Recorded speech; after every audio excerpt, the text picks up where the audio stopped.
Tonight we are very blessed to receive a sermon in song from Cantor Strauss-Klein. As she gets ready, I invite you to take a look at the paragraph on the front of your Shabbat card. The artistic activities in Theresienstadt did not only serve propaganda or as ends in themselves. Just by refusing to accept their current situation, the musicians were giving a sign to the others. Music simultaneously served to promote survival and signified hope for a better world. Precisely because of the extreme situation of the camp and the possibility of death, the interest in music in Theresienstadt underscores the metaphysical content of art. As Cantor sings for us, you can follow along translations in your handout.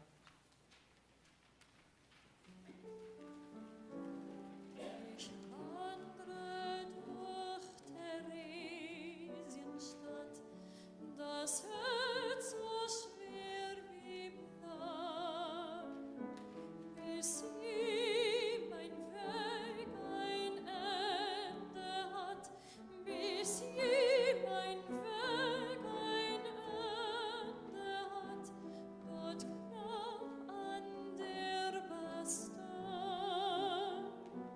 dort knapp an der Bastei. Dort bleib ich auf der Brücke stehen und schau ins Tal hinaus. Ich möcht so gerne weitergehen, ich möcht so gerne weitergehen, ich möcht so gern nach Haus, ich möcht so gern nach Haus, du wunderbares Wort, du machst das Herz mir schwer. Man nahm mir mein Zuhause fort, man nahm mir mein Zuhause fort, nun hab ich keines mehr, nun hab ich keines mehr. Ich wende mich betrübt und matt, so schwer wird mir dabei. Theresienstadt, Theresienstadt, wann wohl das Leid ein Ende hat, wann sind wir wieder frei, wann sind wir wieder frei.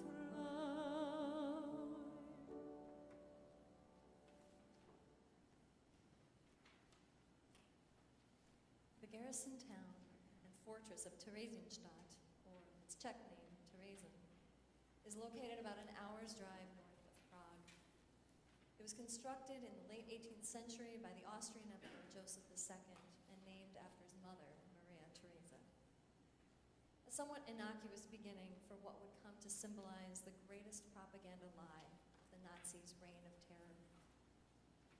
In October of 1941, the Reich determined that Terezín was to be the site for a Jewish settlement for German, Austrian, and Czech Jews who were over 65 years old, disabled, or highly decorated World War I veterans, or of sufficient regional, national, or international celebrity to encourage domestic and foreign inquiry. In other words, the Nazis anticipated that the idea of elderly Jews or war veterans being sent to labor camps might seem a little implausible to the German public, and the unexplained disappearance of prominent artists and musicians would raise questions. Terezín was sold to the German public as a residential community for this population. The first Jewish transport arrived in Terezín on November 24th, 1941. Between then and May 1945, Terezín housed virtually the entirety of the Jewish cultural elite, who, for purposes of propaganda, were eventually allowed to compose and perform. Terezín was a center of musical and artistic activity that is nearly impossible to imagine given the circumstances. 60,000 people lived in a space intended for 7,000. Disease, illness, and deprivation were rampant, the threat of death and deportation constant. And yet there were operas staged, concerts and recitals of all varieties, cabaret, sports, lectures, enough to easily fool the representatives of the Red Cross that visited in 1944 into thinking this was indeed the vibrant Jewish settlement that it purported to be. But in reality, it served as a transit camp for deportations to death camps in the East. By the time Terezín was liberated in May of 1945, nearly 140,000 people had passed through its gates. Over 33,000 died there, and nearly 87,000 were deported to concentration camps. Only around 17,000 prisoners were there at the liberation. Victor Ullmann, one of tonight's featured composers, wrote, "It must be emphasized that Terezín has served to enhance, not to impede, my musical activities. That by no means did we sit weeping on the banks of the waters of Babylon. Our endeavor with respect to arts was commensurate with our will to live." But we, of course, can never know how each individual felt about their situation, and it is by no means my intention to diminish or gloss over the extraordinary hardships of Terezín in order to remake it and its inmates as symbols of spiritual resistance. Of course, I can hope that creating and participating in the musical life of Terezín helped bring comfort and meaning to what were, for most, their final days. But I know that as a singer rediscovering these gorgeous pieces and bringing them to a wider audience, I can help ensure that their lives and musical legacies aren't forgotten. The art they created did not die with them. Tonight I will share with you the music of 4 composers, the first of which was Ilse Weber, who wrote the poem and music I just sang. Born in Moravia in 1903, she married Willem Weber in 1930, and they settled in Prague, where she wrote for children's periodicals and produced programs for Czech radio. They had 2 young sons, and following the Nazi occupation of Czechoslovakia in 1939, they managed to get their older son, Hanuš, on a Kindertransport to Sweden. Ilse Willem and their younger son, Tommy, were confined to Prague's Jewish ghetto prior to being sent to Terezín in February of 1942. While at Terezín, she served as the head nurse in the children's ward, where she did everything she could for the children in her care. Medicine was forbidden to Jewish prisoners, so Ilse tried to comfort her patients in any way she could. She wrote around 60 poems in German and Czech, and without formal musical training, set several of these to music and sang them to her patients during her night rounds while accompanying herself on guitar. Our next 3 composers were professional musicians and thus experienced more directly the surrealistic elements of musical life in Terezín. I've said that there were large-scale musical productions, Carmen, the Verdi Requiem, as well as recitals, cabarets, etc. But this was not initially the case. Among the earliest prisoners of Terezín were Karl Schwenk, a pioneer of the avant-garde theater in Prague, and the pianist and conductor Raphael Schäfter. These men were credited with the initiation of cultural activities at Terezín. While initially these clandestine, impromptu musical gatherings were banned by the Nazis, they soon came to see the propaganda benefits of such activities, and these so-called Kameradschaftsabende, evenings of comradeship, were sanctioned shortly afterward. Later, in 1942, the Freizeitgestaltung, or Administration of Free Time Activities, was established, and from that point on, all cultural activities were done with Nazi approval, although subject to their censorship.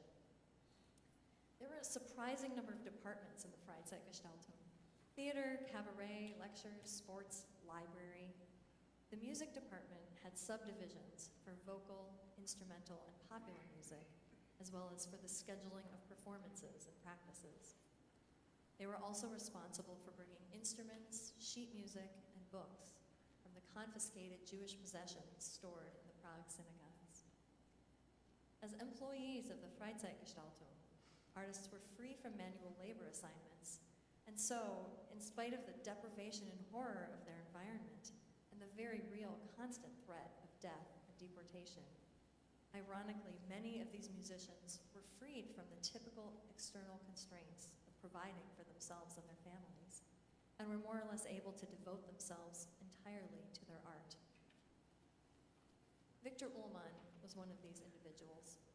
Born in 1898, he studied with Arnold Schoenberg in Vienna before moving to Prague in 1919. He worked as a music director, vocal coach, and conductor in various places around Europe before returning to Prague in 1931. He arrived in Terezín in 1942, where he was assigned to the Freizeitgestaltung as a music critic and organizer of musical rehearsals. Ullmann was unique amongst Terezín composers in both the quantity and scope of his compositions. While all other composers total left behind 30 preserved musical scores, Ullmann himself had 20 that survived. In the 2 years he spent in Terezín, Ullmann composed 3 piano sonatas, a string quartet, several song cycles, and an opera, Der Kaiser von Atlantis. He also arranged Hebrew and Yiddish songs for various choral groups. As the music critic, he wrote 27 music reviews, which together are considered the single most important document about musical activities in Terezín. For this is the primary way we know not only the range of performances presented, which included operas, chamber works, solo recitals, and choral concerts, but also the artistic standards, which were astonishingly high. Apparently, he was something of a harsh critic. Wer Jozkele is the first song in Drei Jiddische Lieder, Ullmann's arrangement of 3 popular Yiddish folk songs. You can hear the influence of Schoenberg in his avant-garde tonalities and the harmonization Ullmann uses.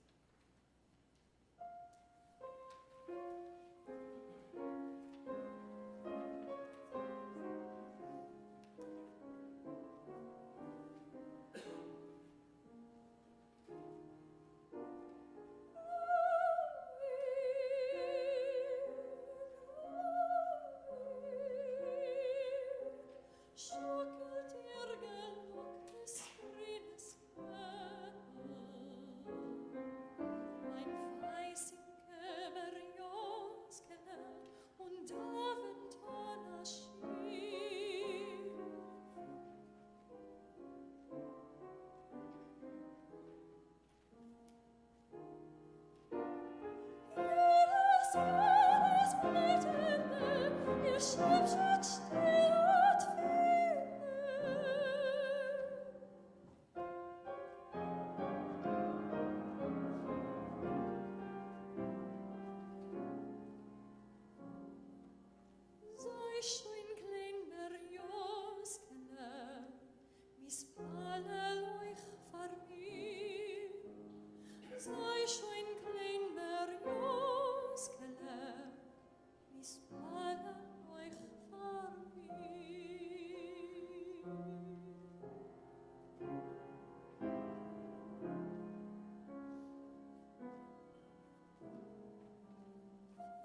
Legende suona schier.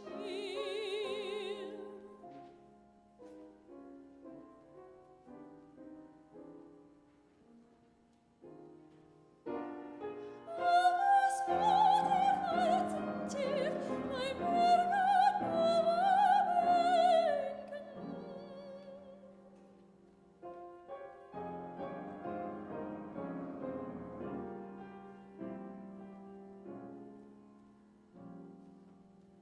Sei schon klein Berjonskele,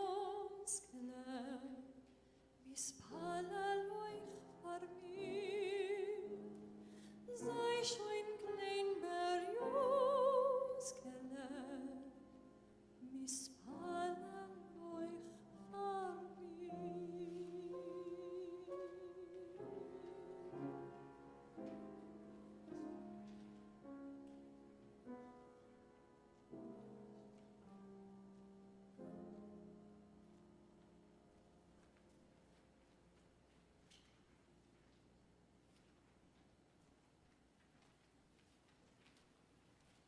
We'll never know exactly how many compositions didn't survive, but it is miraculous to me that what we do have exists.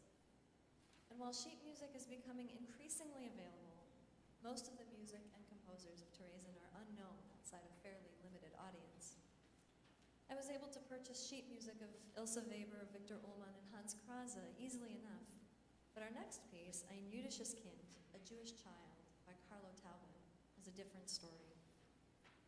I first heard this exquisite piece for soprano and piano on a CD, and when I tried to get the sheet music, I learned that only one official copy of the score exists in this country, and from what I could tell, the world, at the Library of Congress. Lucky for me, my sister Hallie lives in Washington, D.C., and she graciously agreed to spend an afternoon at the Performing Arts Reading Room having this piece of music pulled.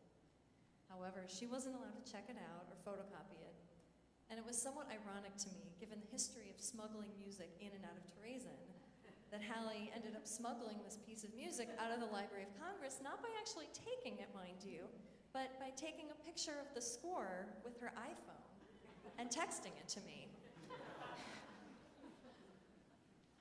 Ein jüdisches Kind was written by Carlo Taube, a pianist and composer born in Galizia in 1897. He studied piano with Ferruccio Busoni and intended to embark on a career as a concert pianist, but like many musicians, economic pressures forced him to play in cafes and nightclubs instead, first in Vienna and later in Prague. He arrived in Terezín in December 1941 with his wife Erica and their child. While a prisoner, he presented piano recitals and composed. Among his compositions are an orchestral work called the Terezín Symphony and 3 short pieces for violin and piano, but Ein jüdisches Kind is the only musical work of Taube's to survive. His wife Erica wrote the text, and you can hear elements of cantorial chant, as well as a jazz influence from Taube's earlier career. Like Ich wandre durch Theresienstadt, the poem expresses the desire for home, but recognizes the bitter reality that the Jewish child has no homeland to return to.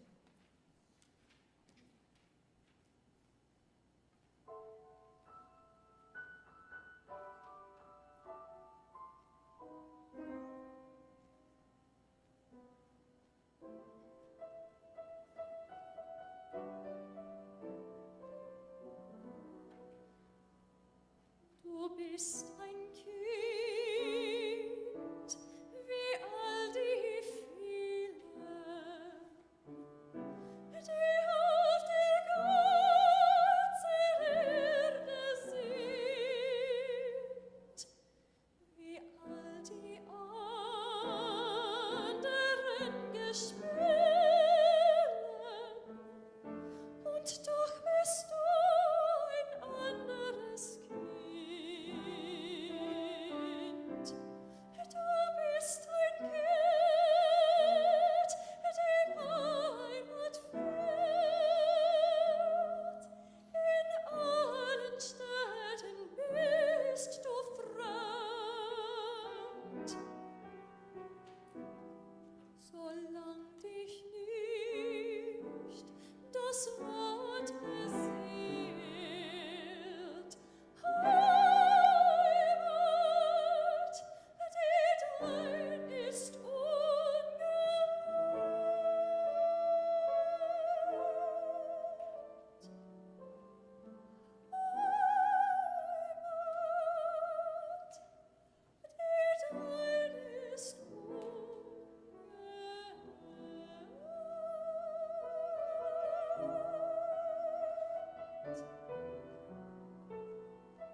composer Hans Krause was born in Prague in 1899 and studied composition at the German Music Academy there before becoming a vocal coach at the Neues Deutsches Theater.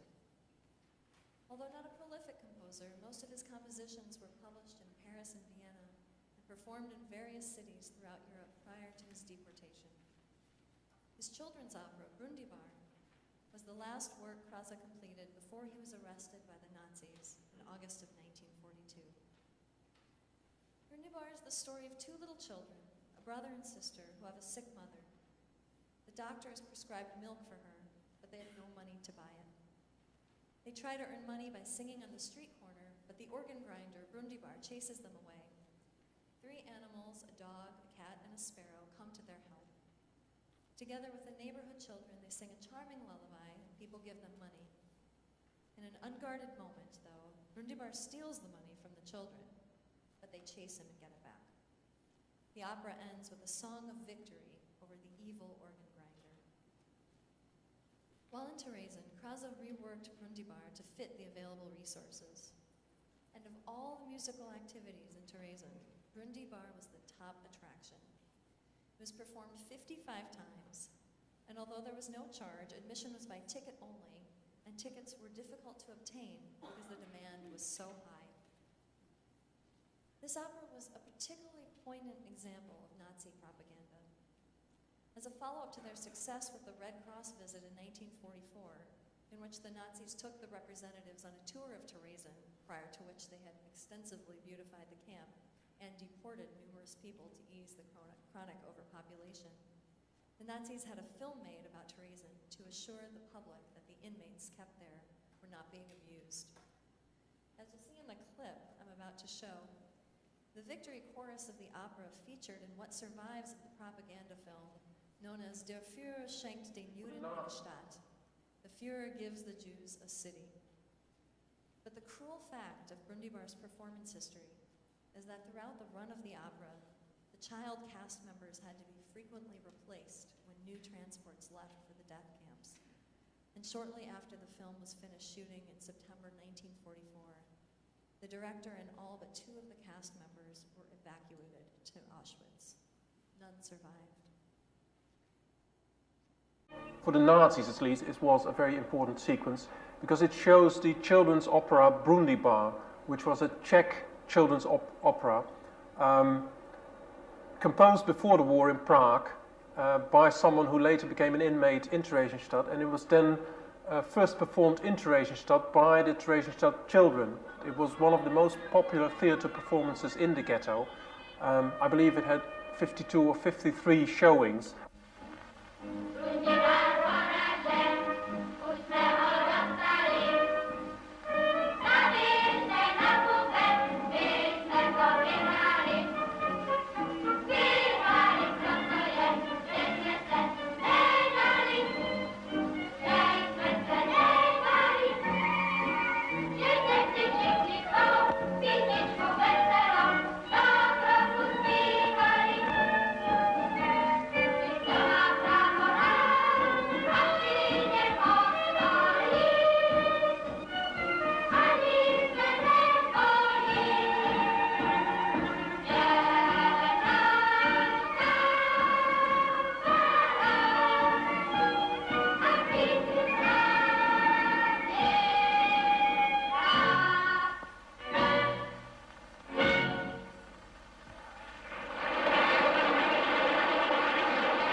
Fall of 1944, the Nazis began the liquidation of Terezín. In a single month, nearly 24,000 people were sent to Auschwitz. You'll notice that in your translation sheet, I put not only the year of these musicians' deaths, but also the day, as far as we know. Every composer featured tonight was killed in Auschwitz in October of 1944. Carlo Taube, his wife Erika, and their child, Hans Krause, Victor Ullmann and his wife Elizabeth, followed by his ex-wife Annie and their son Max a year later. Ilse Weber voluntarily accompanied her husband, son, and the sick children from her ward to Auschwitz. It is said that she sang her own lullaby, Vigala, to the children of Terezín on their way into the gas chambers.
We have in Judaism the tradition of the nechamta, the desire to end a troubling text or sermon with a word of comfort. I don't know how to do that. But we can be thankful that ever-increasing numbers of organizations exist for the promotion and preservation of this music. From the Terezín Music Foundation to the Music of Remembrance, there are more and more groups performing the music of the composers of Terezín. Much of this music would not be known at all were it not for the tireless efforts of Joža Karas, who in 1985 published the book Music in Terezín, 1941 to 1945.